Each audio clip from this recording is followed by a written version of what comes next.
Magandang umaga mga ma'am sir. Pag-usapan natin ngayon ang pronouncement ni Senator Erwin Tulfo. Humingi na po siya ng tawad mga ma'am sir sa kanyang mga nasabi na pagbibitbitin daw niya ang ilang senador at ilang empleyado ng Senado. Nasa sa inyo na yan mga ma'am sir kung tanggapin nyo ang nihingi niyang apology. Pero sa akin mga ma'am sir, sa ngayon hindi pa siguro. Gaya ng sinabi ko kahapon mga ma'am sir, ngayon ay Lunes na. Kasalukuyan pong naganap yung Blue Ribbon hearing kuno na ayon kay Senator SP President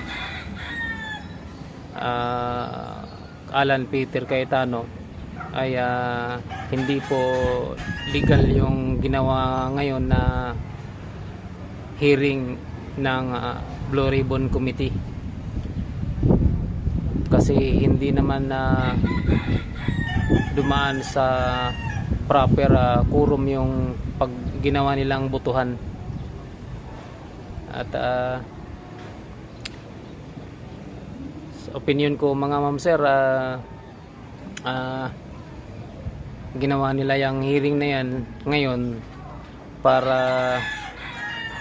ipagtanggol ang mga sarili nila sa alleged na dinideliver kuno ng 18 ex-marines na mali-malitang pera sa kanila. Baga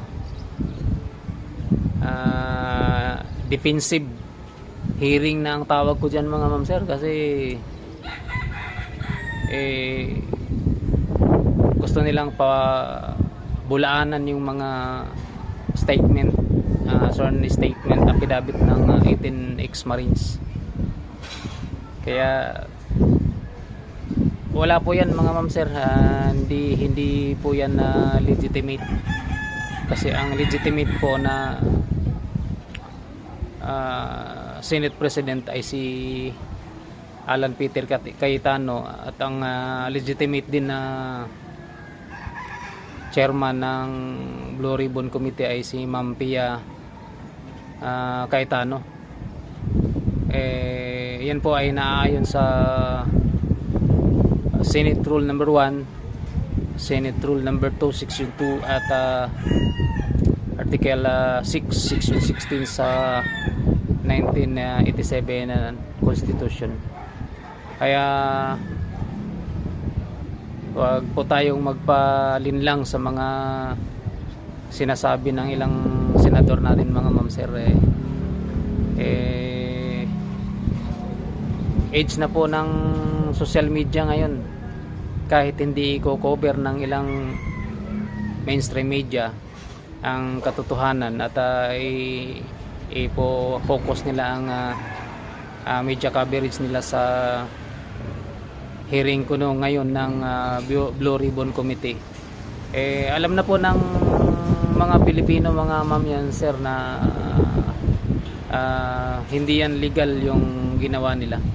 At yan lang ang update natin ngayon. Lunes po ngayon mga ma'am sir, kasalukuyan po ang nagaganap ang hearing ng Blue Ribbon Committee. At mapapansin nyo dito tayo sa taas ng building na gawa ng ating video, kasi mainit sa baba at medyo maingay. Yan lang po ang update natin mga ma'am sir. Salamat.